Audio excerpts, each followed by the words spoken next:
आज का आजाद सिपाही अखबार आपने पढ़ा क्या? पढ़ते रहिए अपना लोकप्रिय दैनिक अखबार आजाद सिपाही। नमस्कार, आप देख रहे हैं आजाद सिपाही और मैं हूं मनीष सिंह। प्रधानमंत्री नरेंद्र मोदी ने बिहार में चुनावी सभा को संबोधित करने का सिलसिला शुरू कर दिया है। प्रधानमंत्री मोदी ने सासाराम में सबसे पहले रैली की, जहां पर उन्होंने चिराग पासवान का नाम तो नहीं लिया, लेकिन रामविलास पासवान को दोस्त बताकर उन्हें याद किया। प्रधानमंत्री मोदी ने बिहार चुनाव के लिए अपनी पहली रैली सासाराम में की। उन्होंने विपक्ष पर जमकर निशाना साधा, लालू परिवार से लेकर कश्मीर तक का जिक्र किया। पीएम मोदी ने इस दौरान 2015 में जदयू व आरजेडी सरकार पर भी बात की और कहा कि 18 महीने में लालू परिवार ने बड़े बड़े खेल किए हैं। अपनी पहली सभा में मोदी ने बिहार के सीएम नीतीश कुमार के साथ मंच साझा किया। वहीं अपनी पहली रैली में पीएम मोदी ने रामविलास पासवान और रघुवंश प्रसाद सिंह को याद कर श्रद्धांजलि दी। पीएम नरेंद्र मोदी ने कहा कि हाल ही में बिहार ने अपने 2 सपूतों को खोया है, जिन्होंने यहाँ के लोगों के लिए दशकों तक सेवा की है। मेरे करीबी मित्र और गरीब दलितों के लिए अपना जीवन समर्पित करने वाले और आखिरी समय तक मेरा साथ देने वाले रामविलास पासवान जी को मैं श्रद्धांजलि अर्पित करता हूं। इसके साथ ही प्रधानमंत्री मोदी ने कहा कि बाबू रघुवंश प्रसाद सिंह जी ने भी गरीबों के उत्थान के लिए निरंतर काम किया है।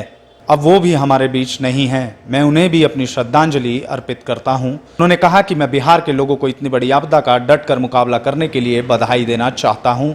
पीएम नरेंद्र मोदी ने कहा कि दुनिया के बड़े बड़े अमीर देशों की हालत किसी से छिपी नहीं है। अगर बिहार में तेजी से काम न हुआ होता तो यह महामारी न जाने कितने साथियों को, हमारे परिवारजनों की जान ले लेती और कितना बड़ा हाहाकार मचता, इसकी कोई कल्पना नहीं कर सकता।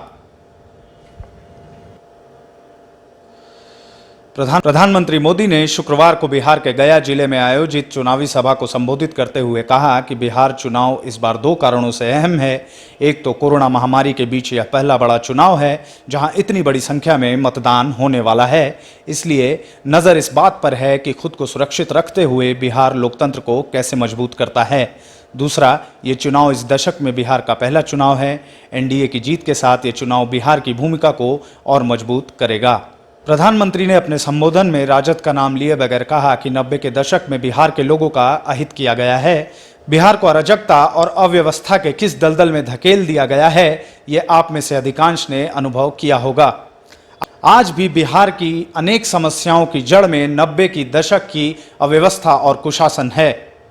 भागलपुर की सभा में पीएम मोदी ने कहा कि यदि बिहार में विरोध व अवरोध को जरा भी मौका मिला तो बिहार की गति और प्रगति दोनों धीमी पड़ जाएगी।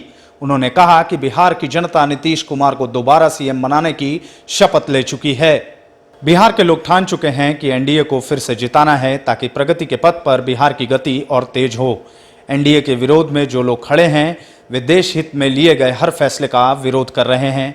धारा 370 हटने, 3 तलाक पर कानून बनने, आतंकवादियों के खिलाफ कार्रवाई, सुप्रीम कोर्ट द्वारा राम मंदिर निर्माण का आदेश दिए जाने, लोग देश हित की हर बात के खिलाफ हैं। महागठबंधन की ओर से बिहार चुनाव में मुख्यमंत्री पद के दावेदार तेजस्वी यादव के साथ नवादा की साझा रैली में कांग्रेस के पूर्व अध्यक्ष राहुल गांधी ने पीएम मोदी पर सेना का अपमान करने का आरोप लगाया है। वहीं दूसरी तरफ महागठबंधन की ओर से बिहार चुनाव में मुख्यमंत्री पद के दावेदार तेजस्वी यादव के साथ नवादा की साझा रैली में कांग्रेस के पूर्व अध्यक्ष राहुल गांधी ने पीएम मोदी पर सेना का अपमान करने का आरोप लगाया। राहुल ने कहा कि पूरा देश शहीदों के सामने सिर झुकाता है, लेकिन सवाल इस बात का है कि जब बिहार के युवा सैनिक शहीद हुए उस दिन पीएम मोदी कहां और क्या कर रहे थे। राहुल ने कहा कि लद्दाख में भारत की सीमा पर बिहार, उत्तर प्रदेश और बाकी प्रदेशों के युवा अपना खून, अपना पसीना देकर देश की जमीन की रक्षा करते हैं। वहीं वहां कई जगहों पर तापमान -20 से 25 डिग्री सेल्सियस तक होता है। कई ऐसे पोस्ट हैं जहां पहुंचने में 20 से 25 दिन लग जाते हैं। लद्दाख में हमारे सैनिक भूख और ठंड से लड़कर डटे रहते हैं। उन्होंने आज़ादी के दिन से आज तक भारत की सीमा की रक्षा की है। सवाल यह है कि जब चीन की सेना ने हमारे 20 सैनिकों को शहीद किया, हमारी 1200 किलोमीटर ज़मीन ले ली, जब चीन हमारी ज़मीन के अंदर आया तो हमारे पीएम ने वीरों का अपमान करते हुए ये क्यों कहा कि हिंदुस्तान के अंदर कोई नहीं आया। आज कहते हैं कि मेरा सिर उन शहीदों के लिए झुकता है। अब बात करेंगे बिहार विधानसभा चुनाव में पैसे के खेल की। चुनाव में नकदी और शराब के इस्तेमाल को रोकने के लिए सुरक्षा एजेंसियों की कार्रवाई का असर कहीं ना कहीं दिख रहा है।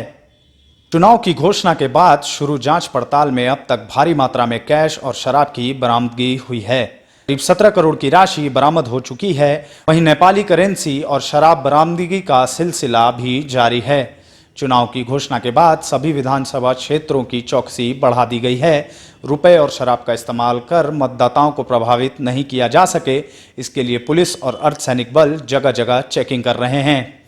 आयकर विभाग, डायरेक्टरेट ऑफ रेवेन्यू इंटेलिजेंस समेत अन्य एजेंसियां भी कार्रवाई में जुटी हैं।